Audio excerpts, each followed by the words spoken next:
Hello student, welcome to online class. तो class 10th में इस समय जो भूगोल पढ़ाया जा रहा है उसका आज हम लास्ट चैप्टर पढ़ेंगे। लास्ट चैप्टर क्या है? चैप्टर 7 है, क्या राष्ट्रीय अर्थव्यवस्था की जीवन रेखाएं। जो लास्ट चैप्टर है, चैप्टर 7, चैप्टर का क्या नाम है? राष्ट्रीय अर्थव्यवस्था की जीवन रेखाएं। तो इस चैप्टर में हम देश के विकास में किसका किसका योगदान है, देश का विकास कैसे होता है, अर्थव्यवस्था में, अर्थव्यवस्था के विकास में, अर्थव्यवस्था का विकास कैसे होता है, मतलब कि इसके विकास में किन किन चीज़ों का महत्व है, योगदान है, उसके बारे में हम पढ़ेंगे। देखिए, जैसे चैप्टर है राष्ट्रीय अर्थव्यवस्था की जीवन रेखाएं, तो इस चैप्टर के ऐसे ही पता चल जाए इसको पढ़ने से कि जो राष्ट्र किसी भी देश का विकास होता है, अर्थव्यवस्था का जो विकास होता है, उसके विकास में किनका किनका योगदान होता है। तो इस चैप्टर में हम उसी के बारे में पढ़ना है, यानी कि देश के विकास में जो जो चीजें योगदान करने वाली होती हैं, तो उसी के बारे में हम पढ़ेंगे।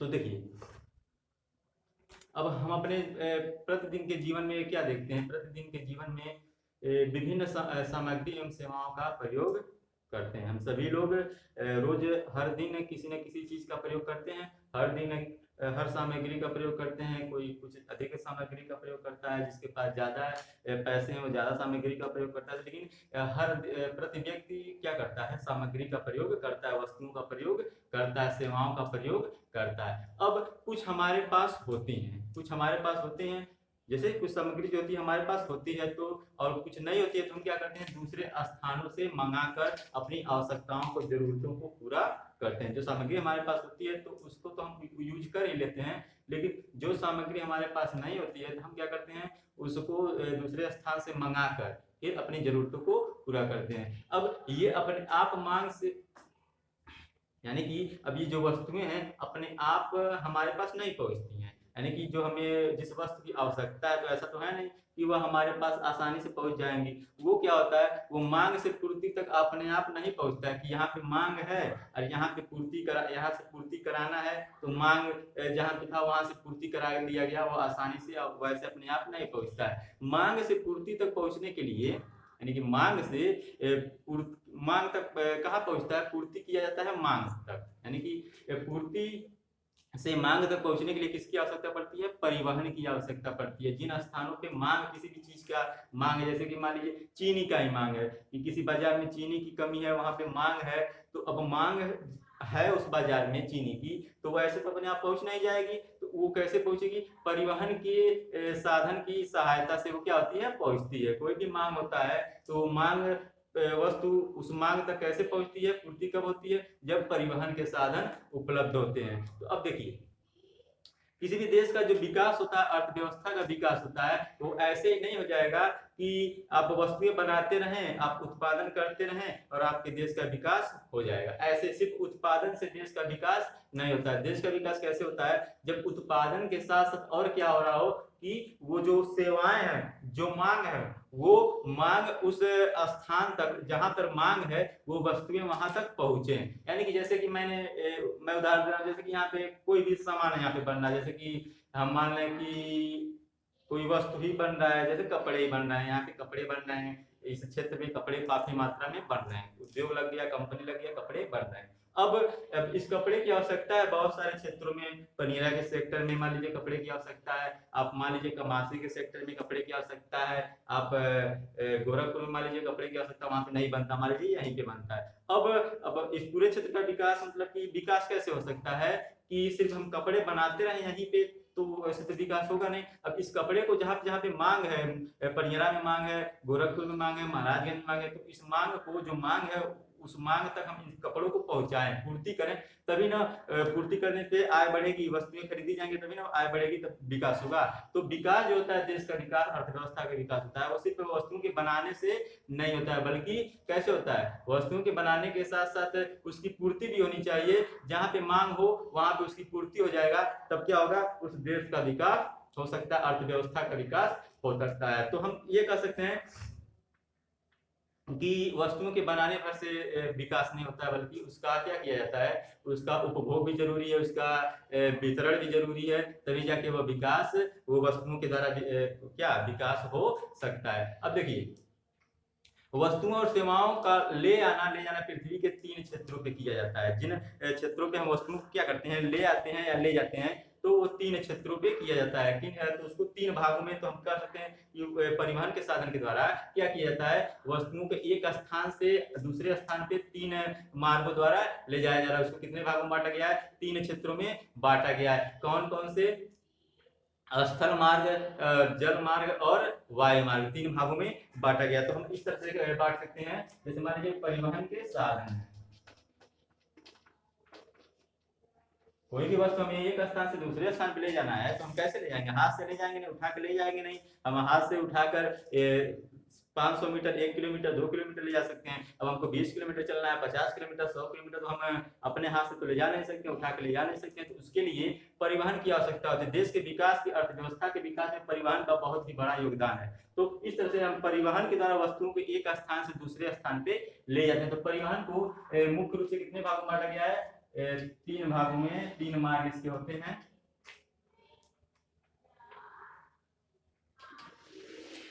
इसके कितने मार्ग होते हैं, 3 मार्ग। तो हम इसको 3 मार्गों में बांट दे रहे हैं। एक हो गया स्थल, एक हो गया जल और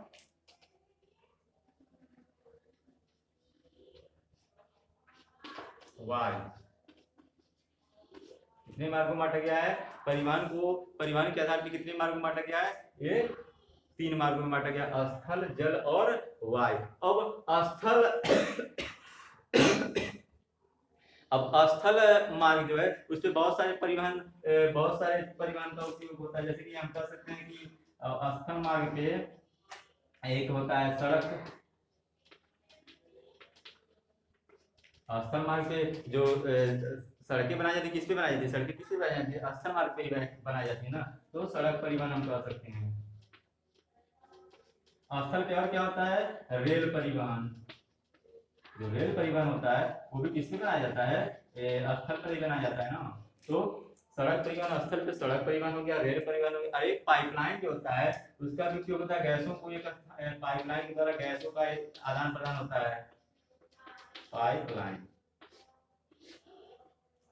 तो स्थल मार्ग का 3 मुख्य क्या होता है, 3 काम होता है स्थल मार्ग का। एक सड़क परिवहन के रूप में, एक रेल परिवहन के रूप में, और एक पाइपलाइन, जो एक स्थान से पाइपलाइन के द्वारा गैसों का आदान प्रदान किया जाता है। तो वो एक पाइपलाइन की, इसका भी काम कहाँ होता है, स्थल पे ही होता है। वहीं अगर जल की बात करें, तो जल जो है, इसके भी 2 काम होते हैं।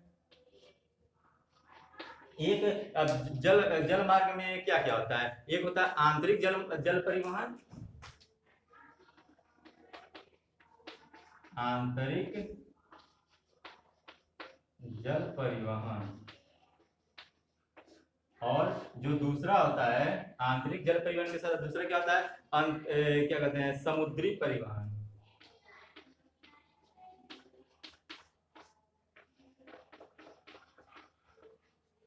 इस तरह से जल परिवहन को, जल मार्ग को 2 भागों में बांटा गया, आंतरिक जल परिवहन और समुद्री परिवहन। इस तरह से वायु मार्ग है, तो वायु मार्ग में क्या क्या होता है, एक घरेलू विमान सेवा होता है, और एक, आप भी जानते हैं, एक घरेलू विमान सेवा होता है, एक अंतरराष्ट्रीय विमान सेवा होता है। कौन कौन, एक घरेलू विमान सेवा होता है, एक क्या होता है, अंतरराष्ट्रीय। एक अंतरराष्ट्रीय विमान सेवा होता है और एक घरेलू विमान सेवा होता है। तो वायु मार्ग में 2 टाइप के सेवाएं आती हैं, एक है घरेलू विमान सेवा और एक अंतरराष्ट्रीय विमान सेवा। अब जो घरेलू विमान सेवा है, इसके भी 2 टाइप होते हैं। एक सार्वजनिक प्राधिकरण होता है,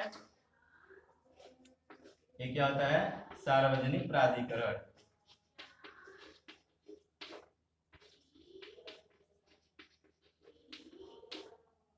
सार्वजनिक प्राधिकरण। और जो दूसरा होता है वो क्या होता है, निजी विमान सेवा।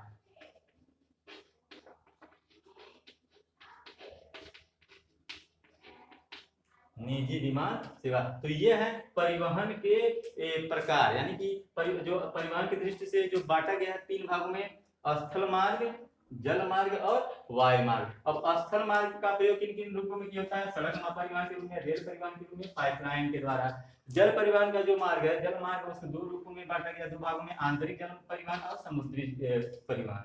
इस तरह से जो वायु मार्ग है उसको 2 भागों में बांटा गया, एक घरेलू विमान सेवा और एक अंतरराष्ट्रीय विमान सेवा।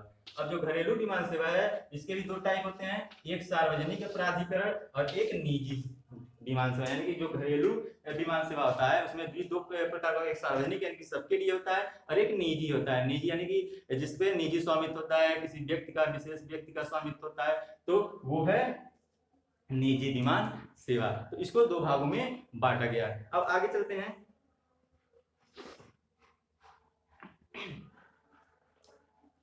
हाँ, अब आगे अगर इसके बारे में बात करें तो देखिए बहुत समय तक क्या हुआ, हाँ, बहुत समय तक व्यापार तथा परिवहन सुविधा जो थी सीमित क्षेत्र में ही किया जाता था। व्यापार और जो परिवहन की सुविधा थी पहले पुराने जमाने में, हम कह रहे हैं कि आज से 50-60 नहीं 200-300-400 वर्ष पहले, यानी कि पुराने समय की बात करें तो उस समय व्यापार तथा परिवहन की जो सुविधा थी वो सीमित तक ही क्षेत्र थी। लेकिन विज्ञान और प्रौद्योगिकी के विकास से क्या हुआ कि धीरे धीरे इन सभी का विकास हुआ।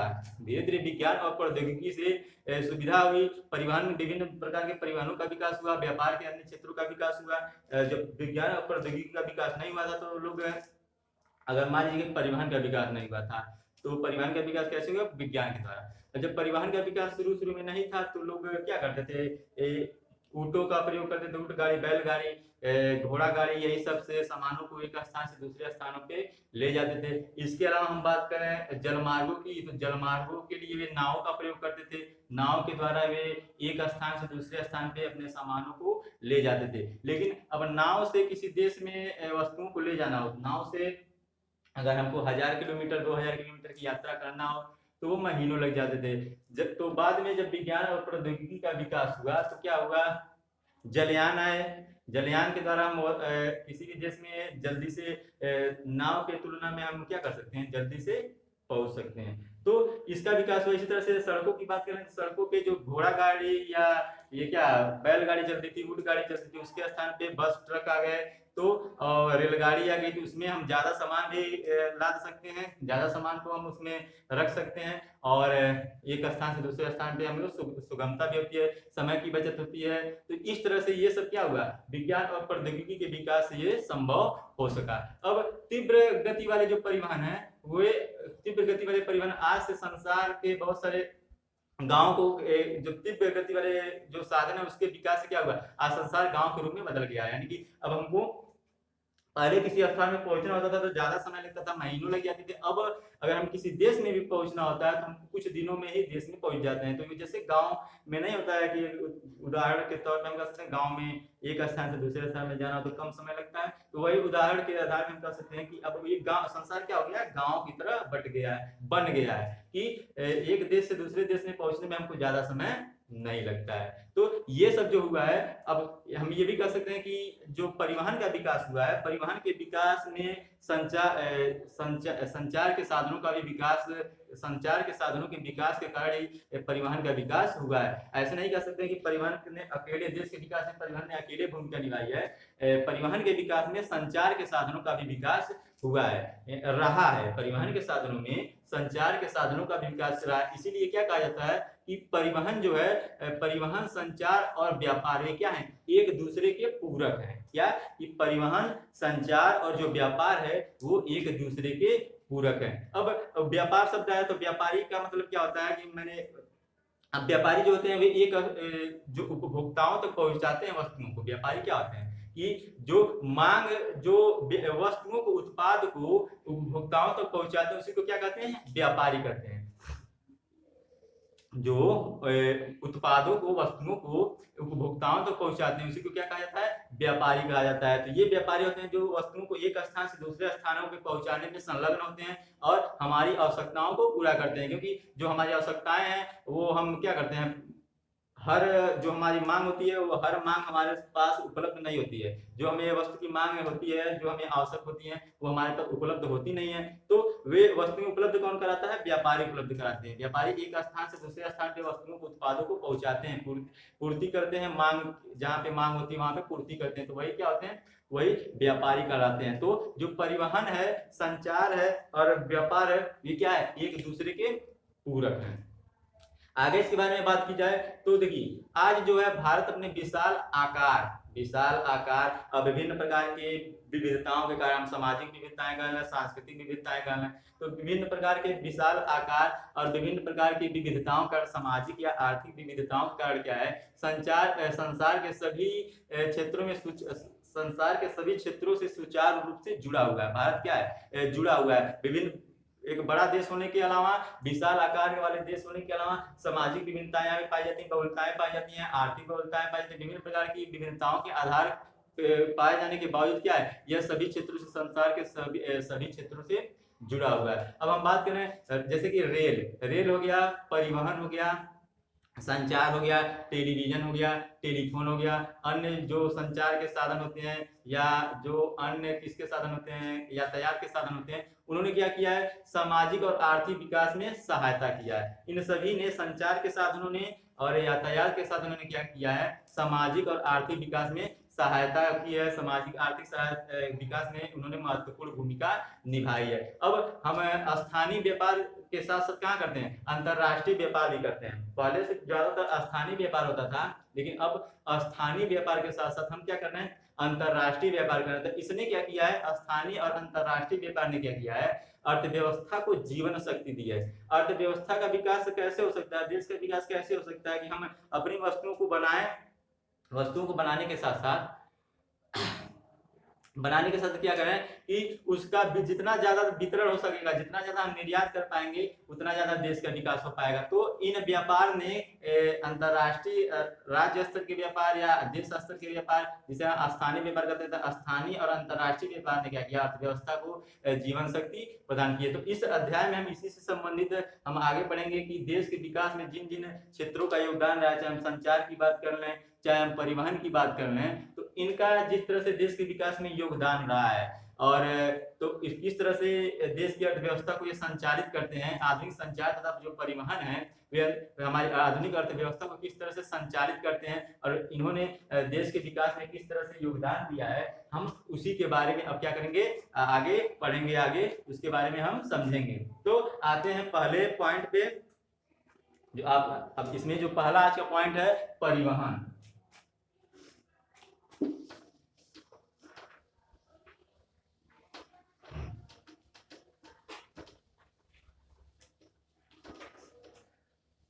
परिवहन, ट्रांसपोर्ट।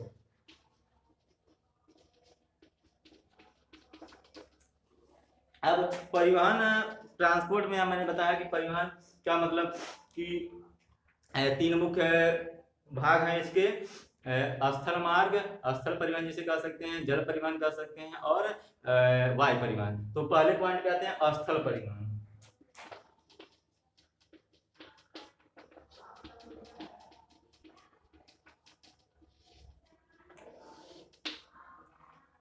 स्थल परिवहन, अब देखिए, अगर बात की जाए स्थल परिवहन की, तो भारत जो है विश्व के सर्वाधिक सड़क जाल वाले देशों में से एक है। यानी कि मतलब ये कि जितना सड़क मार्ग भारत में है, संसार के कुछ गिने चुने देश के अलावा भारत का उसे कुछ गिने चुने देशों में भारत का नंबर आता है। अगर हम कह लें कि कुछ टॉप जो देश हैं, जो संसार के सबसे ज्यादा सड़क निर्माण वाले देश हैं, यानी कि सबसे ज्यादा सड़क उन देशों में पाई जाती है, तो वो उसमें भारत का नाम भी आता है। तो बात करें भारत में सड़कों का जाल कितना बिछा हुआ है, तो 54.7 लाख किलोमीटर। भारत में जो सड़कों का जाल बिछा हुआ है वो कितना है? 54.7 लाख किलोमीटर जाल, सड़कों का जाल बिछा हुआ है। अब देखिए, अब फिर हम सड़कों की बात करें तो जो सड़क परिवहन थे वो रेल परिवहन से पहले उसकी शुरुआत कब हुई थी? सड़क परिवहन की शुरुआत रेल परिवहन से पहले हुई थी। यानी कि रेल परिवहन बाद में आया, वो तो अंग्रेजों के शासनकाल में आया था रेल परिवहन। 1853 में पहला रेलवे लाइन बिछाया गया था, 1853 में लॉर्ड डलहौजी के द्वारा। लेकिन जो सड़क परिवहन की बात की जाए तो सड़क परिवहन काफी पुराने समय से यहाँ पे इसकी मतलब इसकी शुरुआत, सड़क परिवहन की शुरुआत काफी पहले की जा चुकी है। अब निर्माण तथा व्यवस्था में यह रेलवे परिवहन से, जो सड़क परिवहन है, निर्माण और व्यवस्था में रेलवे परिवहन से क्या है, सुविधाजनक है। सड़क परिवहन क्या है, निर्माण और व्यवस्था के आधार पर अगर बात की जाए तो वह रेल परिवहन से सुविधाजनक है। तो किस आधार पे यह रेल परिवहन से ज्यादा महत्वपूर्ण बन गया है हमारे देश में, इस आधार पर हम कह सकते हैं कि सड़क जो परिवहन, स्थल परिवहन है, वह रेल परिवहन से ज्यादा महत्वपूर्ण है, ज्यादा सुविधाजनक है। तो उसके बारे में अब हम बात करते हैं। तो देखिए कौन कौन से कारण है जिसके कारण स्थल परिवहन जो है वो ज्यादा महत्वपूर्ण बन गया है। तो अगर हम पहला कारण अगर जाने तो पहला कारण ये है कि रेलवे लाइन जो होता है उसके बनाने में ज्यादा खर्च आता है बनस्पत, जिसकी तुलना में हम सड़क परिवहन की बात कर रहे हैं तो सड़क परिवहन में कम खर्च आता है, जबकि रेलवे लाइन बनाने में ज्यादा खर्च आता है। तो ये पहला पॉइंट हो गया। दूसरा पॉइंट की अगर हम बात करें तो जो सड़क परिवहन है वो उबड़ खाबड़ स्थानों पे भी बनाया जा सकता है। जो दुर्गम स्थान है,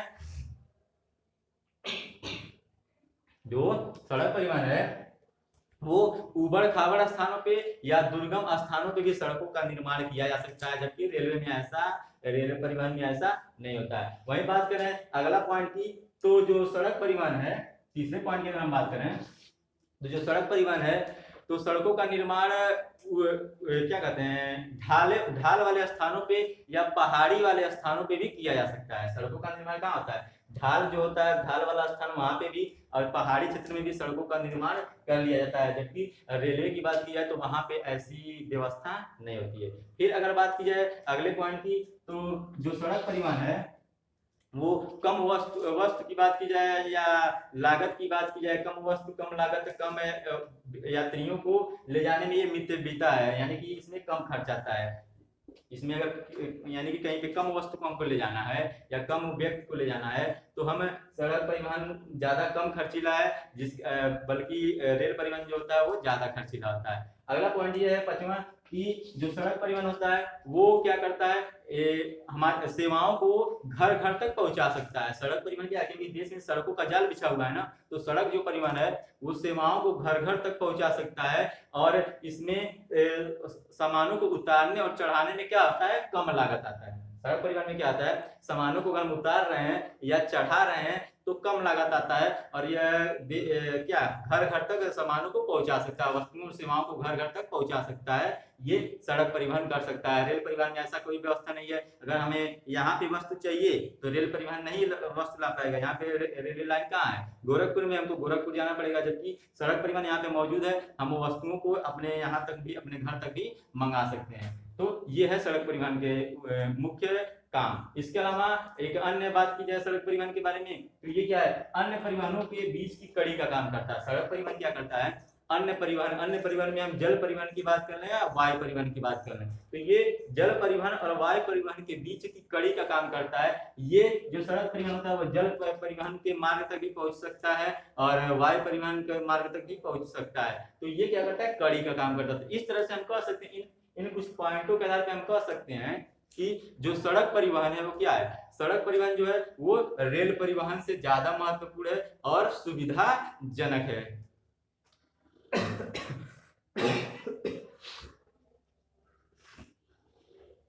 हाँ, तो हम पढ़ रहे थे सड़क परिवहन के बारे में। तो ये तो हमने जान लिया कि सड़क परिवहन ज्यादा इंपॉर्टेंट है, इंपॉर्टेंट तो नहीं है लेकिन हम कह सकते हैं ज्यादा सुविधाजनक है।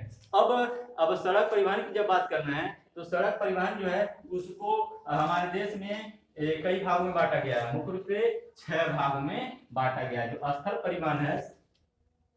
परिवहन या सड़क परिवहन है तो उसको वर्गीकरण किया गया है। उसको 6 भागों में क्या किया गया है, वर्गीकरण किया गया है। जिसमें पहला क्या है, स्वर्णिम चतुर्भुज महाराजमार्ग। पहला क्या है,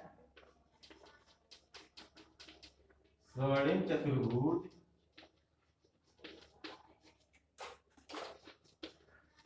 महाराजमार्ग।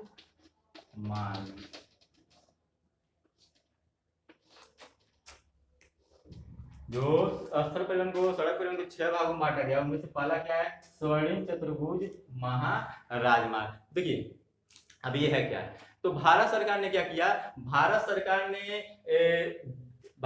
ने क्या कहते हैं, दिल्ली और कोलकाता और चेन्नई मुंबई, भारत सरकार ने क्या किया, दिल्ली से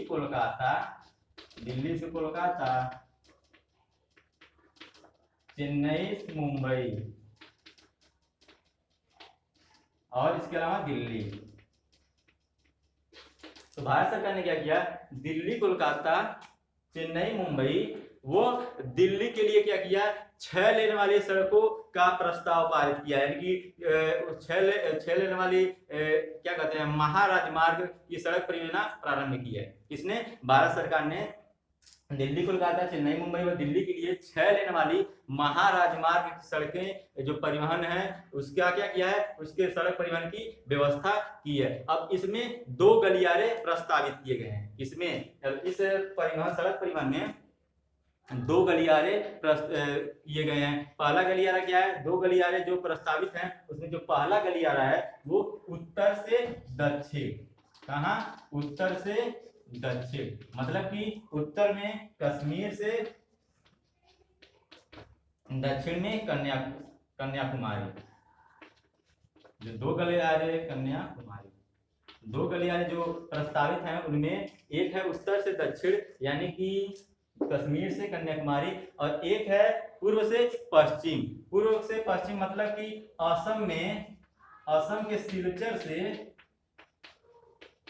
असम के सिलचर से गुजरात के पोरबंदर,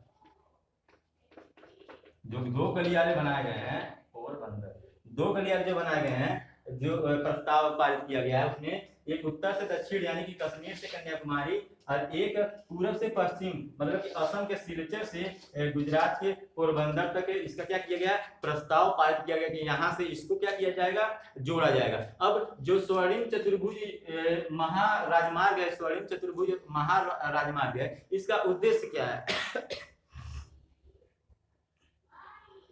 इसका उद्देश्य क्या है, इसका जो उद्देश्य है वो है हम कह सकते हैं कि जो मेगा सिटी है, बड़े जो शहर हैं, इसका उद्देश्य क्या है, इसका जो उद्देश्य बड़े शहरों को जोड़ना, बड़े शहरों को क्या करना, जोड़ना है, ताकि कम समय और कम दूरी हो। बड़े शहरों को स्वर्णिम चतुर्भुज महाराजमार्ग का बनाने का उद्देश्य यही था कि जो बड़े शहर हैं, दिल्ली कोलकाता चेन्नई मुंबई दिल्ली, ये सब बड़े शहर हैं, तो इनको जोड़ देना ताकि समय की बचत हो और दूरी की बचत हो, यानी कि कम दूरी हो और समय की बचत हो। इसलिए इसका क्या किया गया, स्वर्णिम चतुर्भुज महाराजमार्ग की स्थापना की गई है। अब यह जो राजमार्ग है इसका राष्ट्रीय राजमार्ग प्राधिकरण, जिसे हम क्या कहते हैं, NHAI, क्या कहते हैं, NHAI, राष्ट्रीय राजमार्ग प्राधिकरण के ये जो है, ये जो स्वर्णिम चतुर्भुज महाराजमार्ग है इसके अधीन है, किसके अधिकार में है, राष्ट्रीय राजमार्ग प्राधिकरण के मतलब अधिकार में। उसकी देखरेख जो होता है वो किसके द्वारा किया जाता है, उसका जो देखरेख होता है वो राष्ट्रीय राजमार्ग प्राधिकरण के द्वारा ही, यानी कि NHAI के द्वारा ही किया जाता है। तो ये उद्देश्य है स्वर्णिम चतुर्भुज महाराजमार्ग का कि बड़े जो शहर है, मेगा सिटीज हैं, उसको क्या करना, उनके बीच की दूरी कम करना ताकि परिवहन समय की बचत हो। तो ये मुख्य उद्देश्य इसका रहा है, स्वर्णिम चतुर्भुज महाराजमार्ग का। तो ये था पहला स्वर्णिम चतुर्भुज महाराजमार्ग। अब जो दूसरा है राष्ट्रीय राजमार्ग,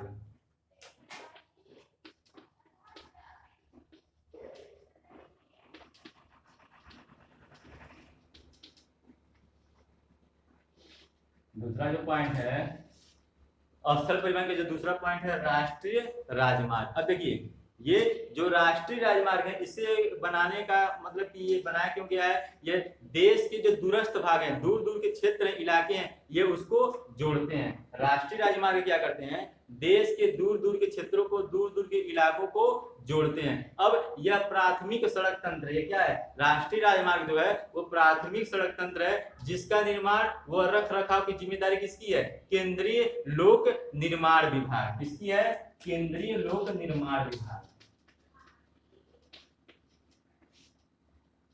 केंद्रीय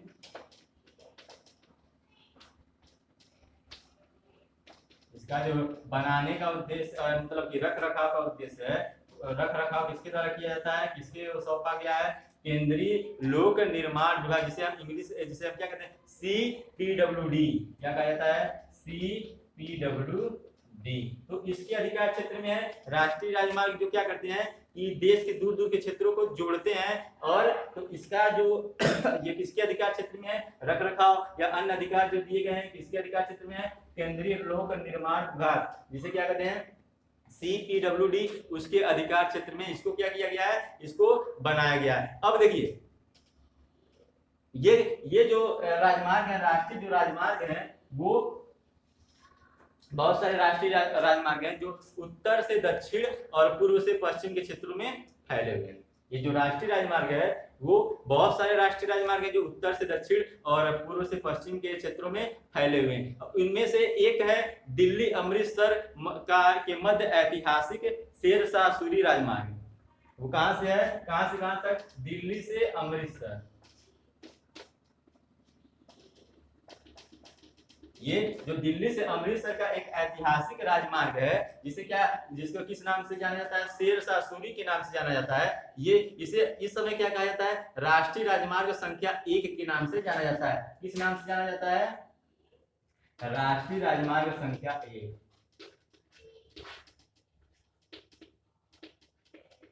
राष्ट्रीय राजमार्ग संख्या 1 के नाम से जाना जाता है। किसे, जो दिल्ली अमृतसर के बीच का जो राजमार्ग है, जो दिल्ली से अमृतसर गया है, जो शेरशाह सूरी राजमार्ग है, इसे शेरशाह सूरी राजमार्ग कहा जाता था। इसे अब क्या कहा जाता है, राष्ट्रीय राजमार्ग संख्या 1 के नाम से जाना जाता है। तो ये था राष्ट्रीय राजमार्ग। अब अगला है राज्य राजमार्ग।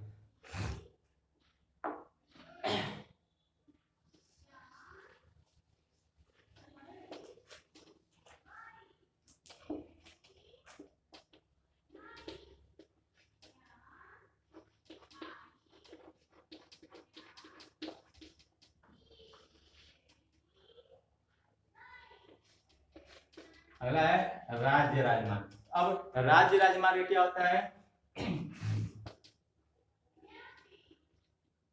देखिए राज्य की राजधानी, यहाँ पे हम पढ़ रहे हैं राज्य राजमार्ग, मतलब इसका ये कि राज्य की राजधानियों को जिला मुख्यालय से जोड़ने वाले मार्ग को क्या कहते हैं, राज्य राजमार्ग कहते हैं। राज्य राजमार्ग किसे कहते हैं, राज्य की राजधानियों को जिला मुख्यालय से जोड़ने वाले राजमार्ग को क्या कहा जाता है, राज्य राजमार्ग कहा जाता है। राज्य की राजधानियों को, जो भी राज्य की राजधानियां होती हैं, उनको जिला मुख्यालय से जोड़ने वाले मार्ग को क्या कहते हैं, राज्य राजमार्ग कहा जाता है। अब जो देश के विभिन्न राज्य हैं, देश के जो विभिन्न राज्य हैं और केंद्र शासित प्रदेश हैं, वहां पे इस राजमार्ग की व्यवस्था और निर्माण का दायित्व किसको होता है, सार्वजनिक निर्माण विभाग को होता है। किसका होता है, सार्वजनिक निर्माण विभाग का होता है। जो भी देश में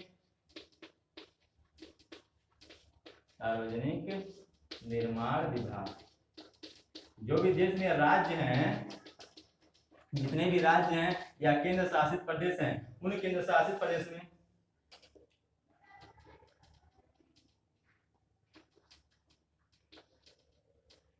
देश में जितने भी राज्य हैं केंद्र शासित प्रदेश हैं, उन राज्यों केंद्र शासित प्रदेशों में इन सड़कों को बनाने की जिम्मेदारी और उनको मतलब हर चीज के निर्माण की व्यवस्था की अन्य जो जिम्मेदारी दी गई है वो किसको दी गई है, सार्वजनिक निर्माण विभाग, जिसे हम क्या कहते हैं, PWD। नाम सुने होंगे आप, PWD। तो ये पूरी जिम्मेदारी किसकी होती है, PWD यानी कि सार्वजनिक निर्माण विभाग की जिम्मेदारी होती है। इन सड़कों की देखरेख करने के लिए, निर्माण के लिए, राज्य राजमार्ग वाले सड़कों का जो निर्माण करना होता है, देखरेख करना होता है, उसकी पूरी जिम्मेदारी किसकी होती है, सार्वजनिक निर्माण विभाग की, जिसे हम PWD के नाम से जानते हैं। और ये क्या करती हैं, ये राजधानियों को जिला मुख्यालय से जोड़ती हैं। तो ये होती है राज्य राजमार्ग। अब अगला है जिला मार्ग।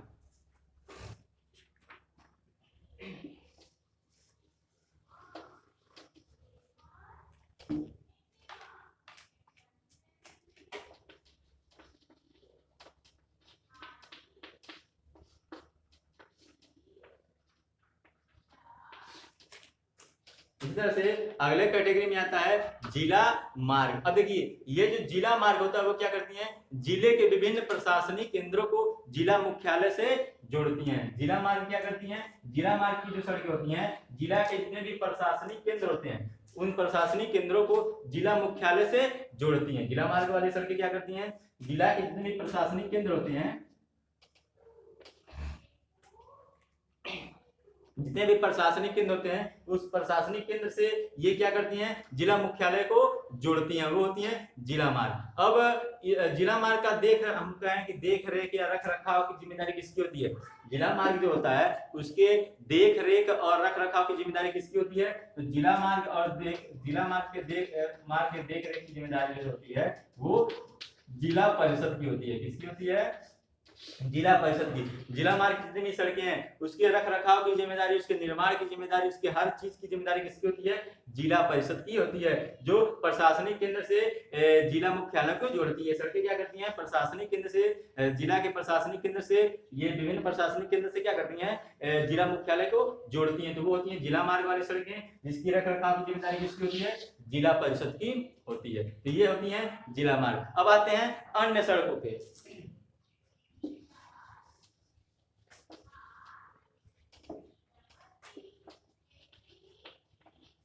अगला है अन्य सड़कें। अब देखिए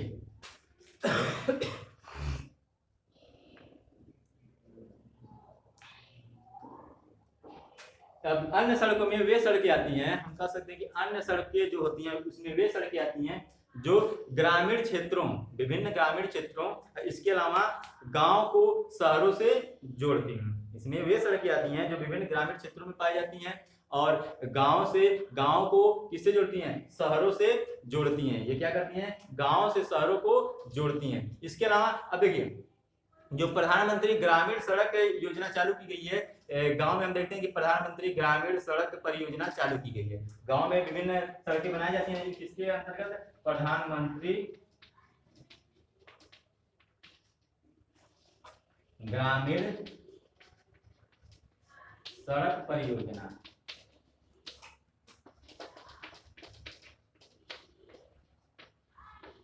मैंने क्या बताया, जो अन्य सड़कें हैं ये क्या करती हैं, विभिन्न ग्रामीण क्षेत्रों में पाई जाती हैं और गांव से सड़कों को जोड़ती हैं। तो इसी क्रम में जो प्रधानमंत्री ग्रामीण सड़क परियोजना है इसने क्या किया है, इन सड़कों के विकास में काफी महत्वपूर्ण योगदान दिया है। विभिन्न क्षेत्रों में विभिन्न गांव के अगल बगल हम देखते हैं कि प्रधानमंत्री ग्रामीण सड़क परियोजना के अंतर्गत सड़कें जो बनाई जा रही हैं, तो इसके अंतर्गत, इस परियोजना के अंतर्गत क्या हुआ है कि गांव के जो भी सड़कें थी, गांव से संबंधित जो भी सड़कें थी उसका सड़कों का क्या किया गया, विकास किया गया है। इसी के अंतर्गत प्रधानमंत्री ग्राम सड़क परियोजना के अंतर्गत क्या किया गया, उसका विकास किया गया है। और इसके अलावा भी बहुत सारे प्रावधान है इस परियोजना के अंतर्गत, अन्य बहुत सारे प्रावधान है जिसके अंतर्गत ऐसी सड़कें भी बनाई जानी है जो गांव से शहरों को जोड़ती हूँ, जो गांव से क्या करती हैं, शहरों को जोड़ती हैं और जो क्या होती हैं कि जिसपे वाहन आते जाते हो। ऐसा सड़क नहीं कि जिसपे वाहन आए जाए नहीं उस सड़क को बनाया जाए, बल्कि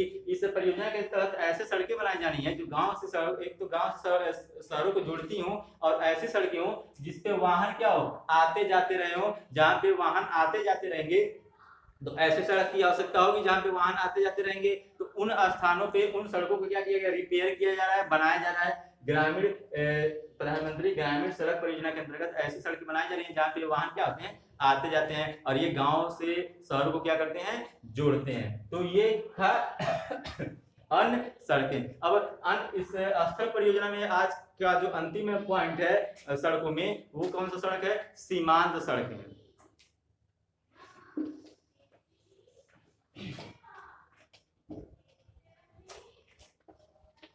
अगला जो है सीमांत सड़कें।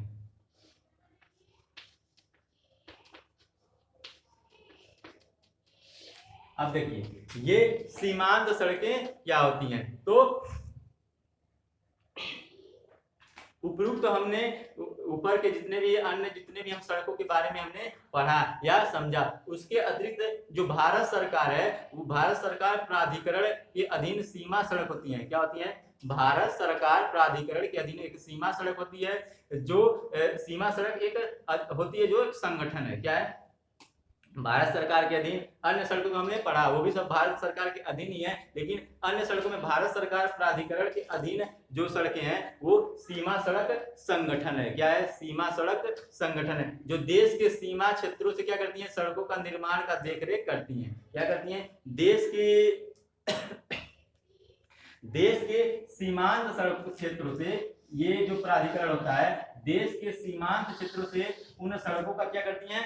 देख रेख करती हैं, निगरानी करती हैं। और ये बनाया कब गया था? ये जो प्राधिकरण बनाया गया था सन 1960 ईस्वी में बनाया गया था। कब बनाया गया था? सन 1960 ईस्वी में। किस प्रकार का प्राधिकरण? ये भारत सरकार प्राधिकरण के अधीन सीमा सड़क संगठन है। भारत सरकार प्राधिकरण के अधीन ये संगठन है, जिसको कब बनाया गया था? 1960 ईस्वी में बनाया गया था। इसका काम क्या होता है? इसका जो काम है, उत्तर तथा उत्तर से उत्तर पूर्वी क्षेत्रों में सामरिक महत्व की सड़कों का विकास करना। इसका काम क्या है? जो 1960 ईस्वी में बनाया गया था, उत्तर से दक्षिण, पूरब से पश्चिम के विभिन्न सड़कों का क्या करना? जो महत्व की सड़कें हैं उसका विकास करना। तो ये होती हैं सीमांत सड़कें, जिसका संगठन, जिस संगठन को बनाया गया था 1960 ईस्वी में बनाया गया था। भारत सरकार प्राधिकरण के ये अधीन काम करती है, जिसे 1960 ईस्वी में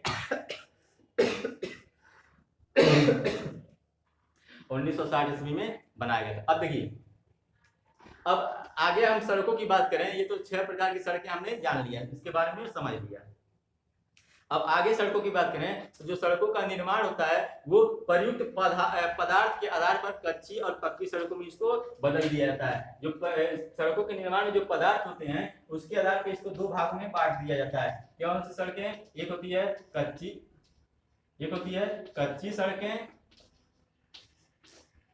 और दूसरा क्या होता है? पक्की सड़कें। यानी कि सड़कों को बनाने में जो पदार्थ यूज किए जाते हैं उसके पदार्थ के यूज के आधार पे, सड़कों को बनाने में जो पदार्थ यूज किए जाते हैं उस यूज के आधार पे क्या किया जाता है? इसको 2 भागों में बांट दिया गया है। एक कच्ची सड़कें हो गई और एक पक्की सड़कें हो गई। आप सभी को मालूम होगा कच्ची सड़कें और पक्की सड़कें क्या होती हैं। अब जो पक्की सड़कें होती हैं इसको बनाने में किसका यूज किया जाता है? सीमेंट का यूज किया जाता है। पक्की सड़कों को बनाने में किसका यूज किया जाता है? सीमेंट का यूज किया जाता है। और सीमेंट के अलावा तारकोल का यूज किया जाता है। और इसके अलावा सीमेंट, तारकोल और क्या?